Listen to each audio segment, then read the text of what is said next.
Coming up in this episode of In Clear Focus. Where do you feel your brand can both engage, connect, and have the intestinal fortitude to stick with it and stay at it? Because content building, audience building is not an advertisement. It's a game of finding audience and speaking to them in a very intimate, powerful, compelling, and consistent way.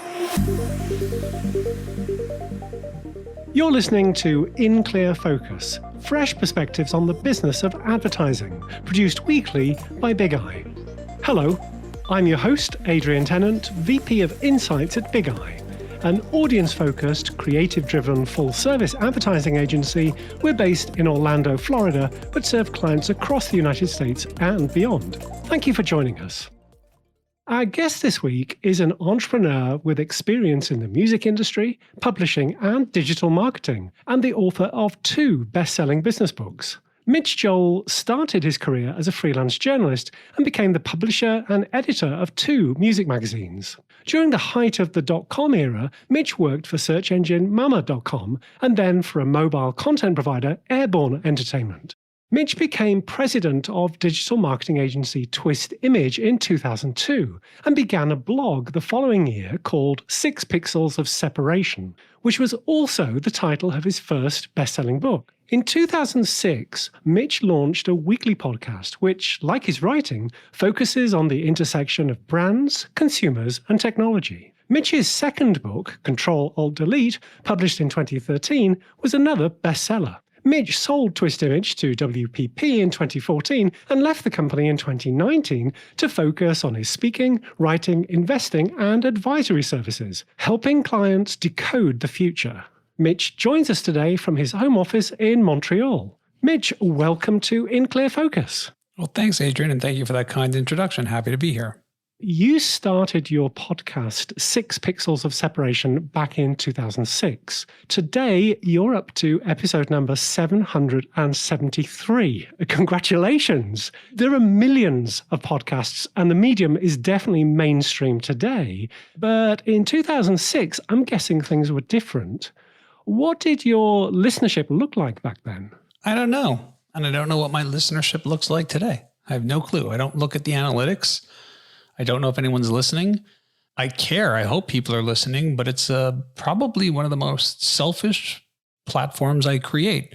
I do it because I'm able to read books, articles, musings, and think I'd like to know more about that and be able to corner these amazingly thoughtful human beings for a half hour, an hour of their time and ask them whatever I'm thinking and jam with them on ideas. And the trick of it all is I record it and I publish it. I never have looked at any of the analytics. I couldn't tell you how many listeners I have, couldn't tell you how many downloads I have, no idea. Well, recent guests on the 6 Pixels of Separation podcast read like a who's who of best-selling authors. Martin Lindstrom, Tom Peters, Todd Hendry, Jeffrey Gitomer, Margaret Heffernan, Seth Godin, Gary Hamill, Jonah Berger, Dan Heath, and Maria Konnikova, to name just a few. What is it about interviewing authors that is so appealing to you? Well, one is I'm not interviewing them. I'm just having conversations with them. Who wouldn't want to take an author of a book that they read or might find impactful or might have a debate with and go and have a coffee with that author and chat about the world, as it were? That's what the show is. So whatever piques my interest, whatever is in the zeitgeist of the world, one of my favorite words, I reach out, and some say no, some say yes, and I just feel very fortunate for the ones that say yes and will spend a little bit of time with me. Do you think it's the case that, particularly with writers, they've synthesized many of their theses and ideas already so that when they talk with you on a topic, they've really formulated their opinions about things? Well, it's not always authors. I like to speak with people who think ideas and then broadcast them or publish them. Books happen to be a really amazing media, still to this day, where you can spend multiple hours really trying to understand at length why anybody would spend an inordinate amount of time on one particular topic and toil with the words and figure it out until it's in this pristine condition versus the random tweet you might throw out or appearance you might have on a podcast or article you might write and submit somewhere else. So I do believe that there's a depth that comes when somebody spends time with content. And I tend to formulate my own opinions about it. I tend to, because I am a business professional and work actively, have my own perspectives on it, which may or may not differ from the author or the creator of the content. And I like it when people show their work. I like it when I have to show my work. I like having conversations like this because I'm forced to think about things I may not have thought of before.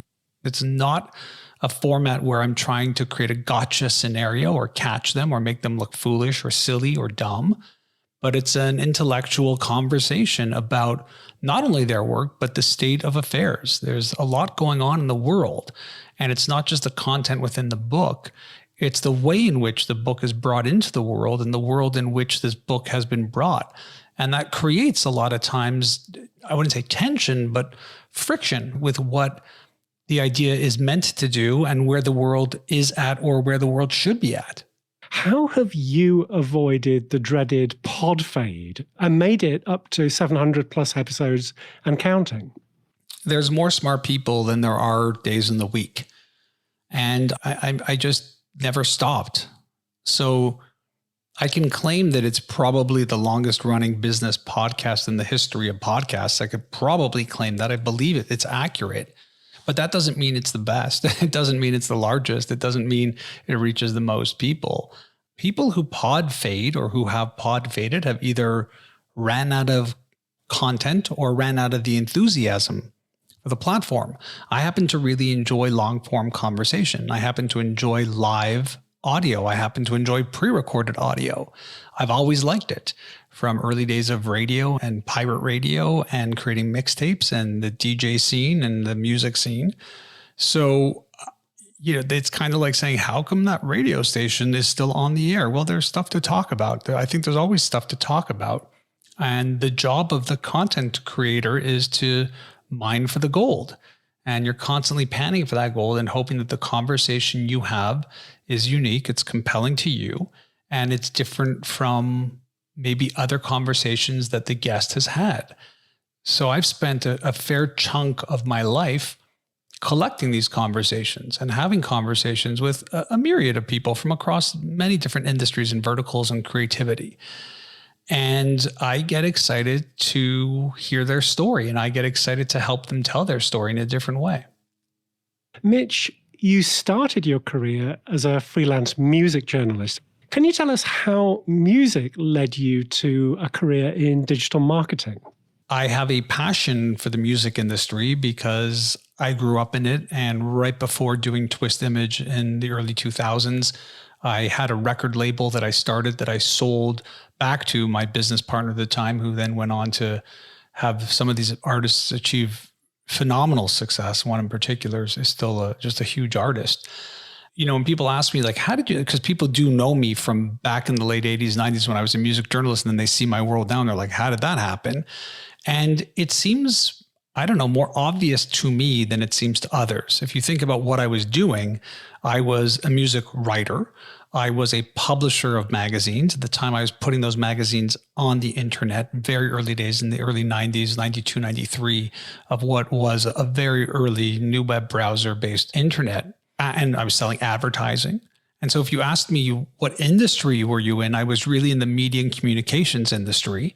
I just happened to be born in a country of parents with a tremendous amount of privilege that gave me access to technology and gave me the ability to be right there when the internet started to crystallize and have the ability to really like it and think it was going to be something very, very profound and earth-changing, which, knock on wood, and thankfully it has become. So when I think about my career, I don't go, well, there was this rock music guy and then this digital marketing guy. I look at my world and go, I was always fascinated by media, communications, brands, thought leaders, audiences, anything that can develop a sense of fandom. All of that stuff has been intrinsically woven through every stage of my career. And music for me has just always been in the soundtrack. It's always been an important part. I've always been interested in the creative process and what makes people like things and not like others. You can have bands that are extremely famous that a lot of people hate. You can have bands that no one's ever heard of and you can't believe that no one's ever heard of it. And it's the same thing if you transpose that into the world of marketing, brands, advertising, communications. It's the same. It's an emotion, and it's how each individual feels about it and then how a collective looks at it. You started a blog at Twist Image called 6 Pixels of Separation in 2003 that inspired not only your podcast, but also your first best-selling book of the same name, published in 2010. In that book, you made the case for integrating digital marketing, social media, personal branding, and entrepreneurship. In what ways, if any, have some of the tactics and tools you wrote about in 6 Pixels evolved in the decade or so that's followed? It was just validated. I was right, but I wasn't alone. There was many of us who were looking at this digital age as a profound shift in the broadcasting model of a monolith of a handful of organizations to a group of people, the force feeding of culture into a place of self-selection, into a place of co-creation, into a place of digitization, into a socialized world. So, I think it's nice of you, Adrian, to say that. Thank you. But it wasn't me. There was thousands of us, maybe hundreds at the time, but definitely more than one. And we didn't get it all right. I mean, if you think about really what I was speaking about, it was this ability for there to be real interactions between real human beings, which is a check mark. I believe that did happen and it continues to happen to this day. But I really did believe that it was going to be this 1 million seeds and 1 million flowers blossoming, when in reality, we seem to be in a world right now where it is very monopoly driven, and it's as monopolistic as it was in traditional media, maybe even worse. Less than a handful of companies own the vast majority of the lion's share of advertising revenue. So while I got a lot of things right in terms of where I thought the world was going, I got a lot of things wrong. But that's the beauty of starting off on a blog and having a podcast. I can create and shift and think about what's next as it evolves. So the books act as moments in time, much in the same way an episode would of a podcast or a keynote at a particular moment in time, or an article or blog post. And I think what makes media really interesting versus the quote unquote old days pre-internet is that you're not hanging on to these books as permanent records. And it would be hard to see it as a permanent record, because anybody who's following my work in the early 2000s, when I started talking about this intersection of brands, consumers, and technology, knows that even while the books were being written and published, tangentially, every single day there was an article, blog post, or some sort of appearance of me with some idea somewhere. And it's organic versus being inorganic. This is it. This is what we said. And to a certain degree, I think that you have books that can be perennial. They are evergreen. The thoughts and insights are forever. And then there are books that are of the time. And I'd argue that 6 Pixels of Separation and Control Alt Delete are books of the time that have some themes that have been proven to be somewhat perennial. Your second book, Control Alt Delete, was published in 2013. In that book, you characterize the times that we were living in then, and disparities really in understanding and consumer adoption of digital services, as purgatory. Mitch, why purgatory? The idea of purgatory was we weren't in this place of heaven where all of these insights and knowledge about digital had come to fruition, meaning all brands and businesses were fully digitized and had web and mobile and had social and had really embraced this idea, but they knew it was real. They weren't doubting it. So they weren't in hell where you just have your head in the sand and you don't believe in it, but they weren't in heaven because they hadn't truly made it happen. And so I called that moment purgatory, where you're stuck in the middle. You know this is the path, you know this is the way, you see it happening all around you, but you're not fully optimized to capitalize on it. those things still fluctuate to this day. There are many brands currently, and in particular, we're recording this while a global pandemic still ensues. We're seeing some lights at the end of this very long tunnel. But what we saw during the pandemic was clearly the full move of digitization. We had everybody from our youngest of young children to our eldest of elderly suddenly forced digitally. We had everybody from small and medium-sized businesses on both B2B and B2C side suddenly either optimized to service in a world that was shut down or really scrummaging really quickly to get the chops up to speed. Now we'll see as we come out of this, or hopefully when we come out of this, that either they maintain this full digitization or they go back to old habits, different habits, in a world where we've seen the consumer behavior truly become digital. There's no doubt now that we understand the capacity of which people can use digital channels, use them to buy, use them to engage with brands, have customer service dealt with. We learned very well how to manage in a contactlessness world and how to live in a digital world. So this idea of purgatory still exists because you still have many businesses recognizing during the pandemic that they haven't fully optimized it or they're not digital first. But with that, you see a nice transference of more and more businesses recognizing what opportunity might look like. So we have to hope as we experience this K-shaped recovery, K-shaped being some people did phenomenally well. Look at some of the big tech companies, to a lot of people who've really, really suffered, lost jobs, lost family members. This is a global travesty that, again, we're still dealing with in many, many parts of the world. I'd argue almost in every part of the world to some degree. And with that, we're seeing the haves and the have-nots, and we're seeing what happened to the people who adopted digital or had the ability or privilege to get digital first. Let's take a short break. We'll be right back after these messages. I'm Sandra Marshall, VP of Client Services at Big Eye. Every week, In Clear Focus addresses topics that impact our work as advertising professionals. At Big Eye, we always put audiences first. For every engagement, we're committed not just to understanding our clients' business challenges, but also learning about their prospects and customers' attitudes, behaviors, and motivations. These insights inform our strategy and collectively inspire the account, creative, media, and analytics teams working on our clients' projects. If you'd like to put Big Eye's audience-focused consumer insights to work for your brand, please contact us. Email info@bigeyeagency.com. Big Eye, reaching the right people in the right place at the right time. How do you identify? Female, male, gender fluid, cisgender, genderqueer, non-binary, transfeminine. Society is constantly changing and evolving. To understand how Americans feel about gender identity and expression, Big Eye undertook a national study involving over 2,000 adult consumers. Over half of those aged 18 to 39 believe that traditional binary labels of male and female are outdated and instead see gender as a spectrum.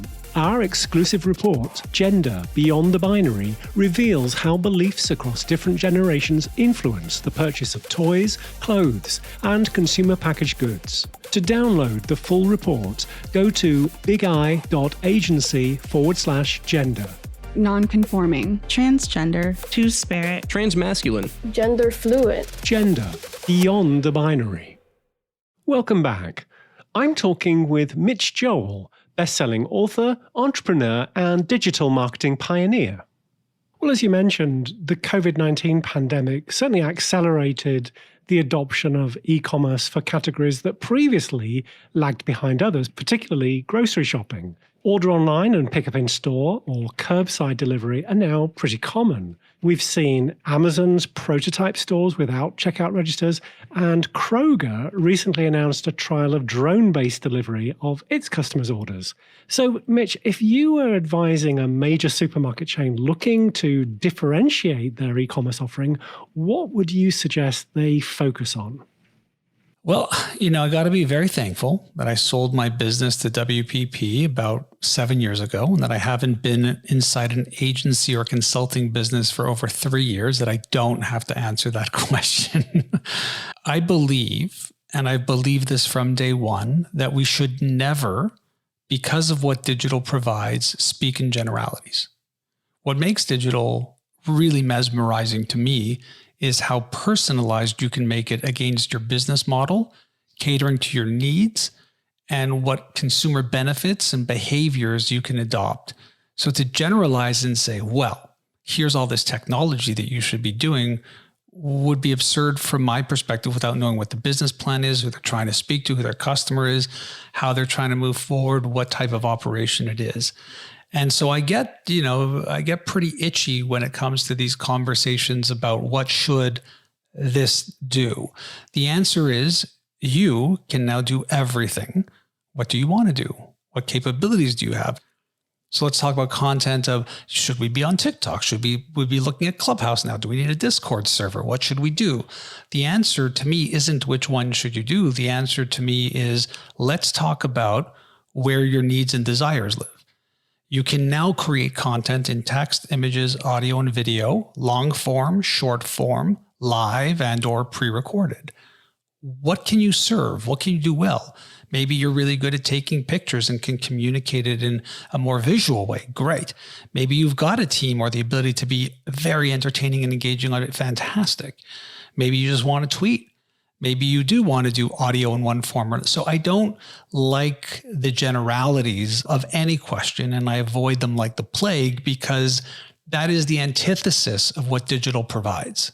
Faced with what feels like a never-ending evolution of channels and new platforms, what's a marketer to do? I know you mentioned you've not been in an agency for 3 years, but if you were, how would you suggest brand marketers evaluate the fit of a new platform and determine whether to be an early adopter or to sit it out? See my last answer. Where do you feel your brand can both engage, connect, and have the intestinal fortitude to stick with it and stay at it? Because content building, audience building is not an advertisement. It's not a paid for reach, paying to provide information in front of others' eyeballs. It's a game of finding audience and speaking to them in a very intimate, powerful, compelling, and consistent way. So there's no way to evaluate a platform so much as there is to evaluate the brand's capabilities to deliver against that platform. I could tell you that I think Clubhouse is the greatest thing since sliced bread, or the Twitter Spaces is, whatever it might be. But if you don't have anybody within the organization who has the competency to understand what it means to do live broadcast audio and moderation, it doesn't really matter how important a platform is. And every single day you're seeing new content creators come out across different platforms, creating different types of work that may not be the social darling of where the investors or the venture capitalists in Silicon Valley are dumping their billions. So I don't really have, again, much of an appetite for which platform. I have a much larger appetite for evaluating within the organization where competencies lies and areas of excellence and ways to develop true thought leadership. Although Control-Alt-Delete does reflect the time that it was written, many of the things that you spoke about in the book have in fact become commonplace today. So most notably, I guess, the rise of online-based direct-to-consumer brands like Glossier, Warby Parker, Casper Mattresses, and Blue Apron, among many, many others. Some of those brands have since formed partnerships with big retailers, while others have chosen to open their own physical outlets. So I'm curious, do you think that going forwards, all retail will need to be some combination of social and omnichannel? Retail is a very challenging beast to figure out because, again, it's not an all-encompassing industry. You've got small mom and pop shops, you've got regional, you've got national, you've got international, you've got big box stores. And if I've learned anything during the pandemic, it's that the physicalness of shopping also is a social action. In digital, we're looking at a world where the Amazon user experience or UI, user interface, is almost or maybe more than 20 years old. The image with the little text and what have you. And online, it's a very transactional experience. So what did the COVID-19 pandemic show us? It showed us that the physical stores had to figure out how to become more transactional. They had to figure out how to really be contactlessness. Think about an Apple store, which was all about touching the products, and suddenly it was hermetically sealed. including having your temperatures taken and having masks and don't touch anything, don't wander. So it became very transactional. And I believe what happened is these online channels that were experiencing this massive surge in new users coming on and the users spending more, is it became very apparent to them that they have to figure out how to do shopping better online. And so you have a world where, and I'm generalizing, online was more transactional and the physical was more shopping social, and it flipped a little bit. And so what you have now is a retail environment where the physical stores are really trying to understand how to make the transactions more seamless and more agreeable in a world where things probably have changed forever, if not for a long time. In the digital channels, they're trying to go from transactions to making them more shopping and more experiential. And I believe the lever that equalizes the two and brings them together in that true omni-channel way is service.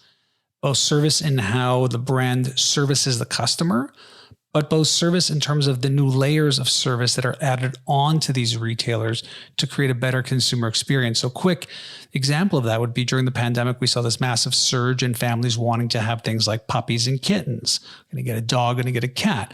Well, they were going to Walmart and buying things like crates and leashes and bones and dog food and toys and things like that. And Walmart has announced that they may or will or are entering into the pet insurance space. There's a service.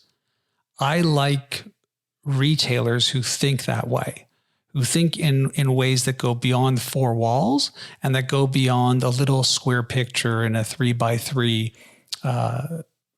quadrant.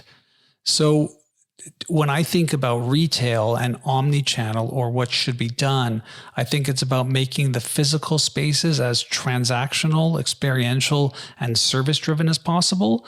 And then online, making the transactional spaces as engaging and wanting people to come back and see something more than just a little picture in some reviews. Well, for all the things that we love about the internet, you have mentioned that there's maybe some things we don't totally love about the internet. Twitter has bought Scroll, which is a subscription product that removes visual and computing ad clutter from news sites while sending on a slice of the subscription price to the participating website. The firm explains that it aims to solve one of the most frustrating parts about reading content online, namely cumbersome display ads that slow down the experience for readers. What's your take on this? Is this just another move towards ad blocking that consumers seem to have been adopting for quite a while now? Well, there's ad blocking and then there's paying for content. I mean, Netflix, you pay a small monthly fee to have access to an entire library. And, their Q1 2021 revenue was a bit higher, only by a bit, to YouTube's advertising revenue. And albeit we have to be clear that YouTube does have a premium service that is also by the month, which allows you to not see ads and save videos and download things and stuff like that. I believe media companies are trying to assess what is more valuable: free content as supported or enabling people to pay to not have ads. I'm fairly certain these are sophisticated enough business models where the publishers have a keen understanding that if they're charging Adrian $15 a month, that's worth more to them than what advertising revenue they can get out of Adrian if they would just pump his pages full of ads. So I'm going to assume that. And if we assume that, what we have are multiple media models. We have freemium models. There's just multiple models that are accessible. The reason, or one of the many reasons we're here, is because in digital, the scarcity of advertising went away. There was a lot of platforms and a lot of placement and a lot of videos which are running against different time fragments than we used to have, a half-hour sitcom or an hour-long TV show drama, the news, what have you, live sports, into a place of abundance where there's so many channels and so many videos that are of different sizes and shapes and formats that, you didn't have to be on at 8 p.m. on a Thursday evening to hit an discernible audience. You could do it across multiple channels and multiple formats now. And because of that, we've seen this lack of patience, we'll call it, for ads in general. And so there've been ad blocking and ad skipping on DVRs and traditional TVs for, again, 20 years, if not longer at this point. So I don't see it as necessarily the digital fault. I see it as consumer behavior is changing. Publishers are hopefully adapting to that and trying to figure out which models work better for them. And that creates more choice for the consumer. So, unbundling cable, being able to purchase this stuff digitally, all a part of the process. It's, I think, a great time to be a consumer of entertainment and content. In Control, Alt Delete, you described meeting MIT professor Sherry Turkle, whose 2012 book, Alone Together, Why We Expect More from Technology and Less from Each Other, was one of the first to examine how our reliance on digital could lead to unhealthy and antisocial behaviors.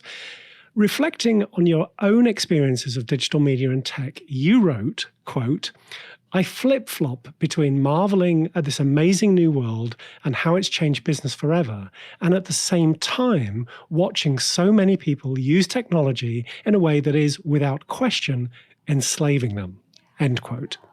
So Mitch, since you wrote that, we've had the Cambridge Analytica scandal, the dissemination of misinformation through social media by foreign actors, and several high-profile documentaries examining the role that big tech plays in our lives. So Mitch, how do you feel now? I feel now that there are truisms to this, and I don't want to come off as sounding like a tech apologist because I'm not.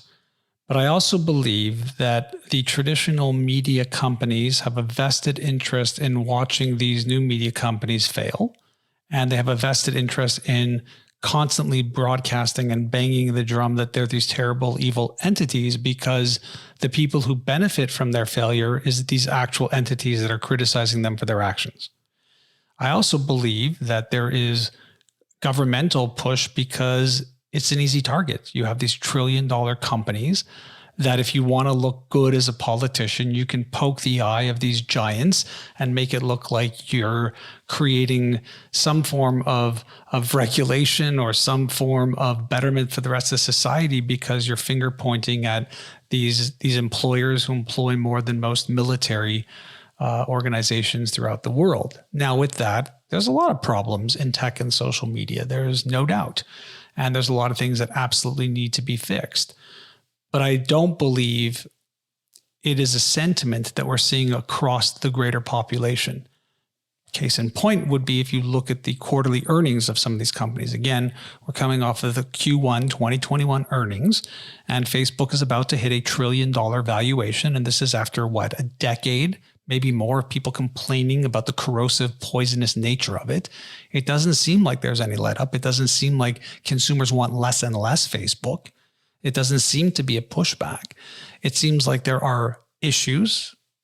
All big corporations have issues. And again, I'm not trying to be a tech apologist here, but the way it's consumed and the way it's portrayed to the general public doesn't jive with interest, ad revenue, et cetera. I mean, we had an era, what was it, March or April of 2020, where all the brands was brand safety. We're going to remove our advertising. And record quarters here. We're talking about record quarters. There was no signal that there was a drop in any form of revenue that would have caused any sort of impediment to the growth of these social platforms. So we either as a society have to agree what we're angry about and fix it, or we have to be very careful about the stories that we're reading as a social or confirmation bias that everyone thinks this way. If everybody thought this way, these platforms would simply not exist. At the time we're recording this, Facebook's oversight board has decided that former US President Donald Trump can be kept off the platform, but gave Facebook 6 months to clarify whether and why Trump should be permanently banned. Mitch, do you think that it's now inevitable that we'll see national governments around the world intervening to regulate digital content? It feels like, again, when we're recording this and when this is coming out, that everybody is punting this football. Everybody, from the platforms to these independent committees to government. It just feels like everybody keeps punting it further and further away because it's not about regulating content or social media. It's about speaking or regulating what we would call free speech and what that might look like. And we also are pointing our fingers to lay blame of who will be responsible for this. And so if we go down this path of, well, somebody said something that was hateful on Facebook, is it Facebook we punish, or is it the individual who wrote or created that content? And if we're going to go down the road that says, well, clearly it's the platform, everybody has to be on board with that, including newspapers and radio programs when somebody calls in, and on and on and on. And my sentiment is I don't understand if there truly is this desire for regulation, and I think there should be, why it's not clear, why it's not done already, and why it's not against all formats where broadcasting or publishing can emerge.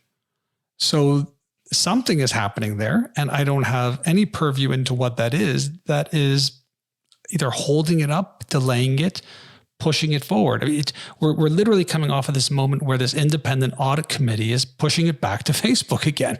That's ultimately what's happening. After months and months of waiting, the answer is, let's Facebook decide.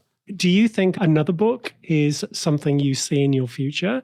Or do you feel that all these other channels are kind of taking the place of a book? I would say that there's for sure going to be more than one book coming from me, I would hope, as long as health withstands over time, for sure. I mean, I would hope. I like to do it. Mitch, if In Clear Focus listeners would like to learn more about you, your books, speaking opportunities, or advisory services, where can they find you? You can reach out to me at 6pixels.com, where there's all of my information. And if you're holding an event and potentially need a keynote speaker, I might be good for that. If you want to listen to my podcast or find out more about my writing or my media appearances, it's all there at 6pixels.com. Mitch, thank you very much for being our guest this week on In Clear Focus. My pleasure. Great to meet you, Adrian. Thank you for your time. Next time on In Clear Focus. We are in the intelligent era. Deep customer insight needs to inform every move. The world is constantly changing, and what customers thought yesterday might not be what they thought today, let alone last year. That's an interview with Dr. Christine Bailey, author of the new book, Customer Insight Strategies: How to Understand Your Audience and Create Remarkable Marketing. That's next week on In Clear Focus. Thanks to my guest this week, Mitch Joel. You'll also find a transcript of our conversation on the In Clear Focus page at bigeyeagency.com under Insights. Just click on the button marked Podcast. And if you'd like to ask about something you heard, have suggestions for a guest, or a topic you'd like us to cover, please email us at inclearfocus@bigeyeagency.com. We'd love to hear from you. And if you enjoyed this episode, please consider following us wherever you listen to podcasts. Thank you for listening to In Clear Focus, produced by Big Eye. I've been your host, Adrian Tennant. Until next week, goodbye.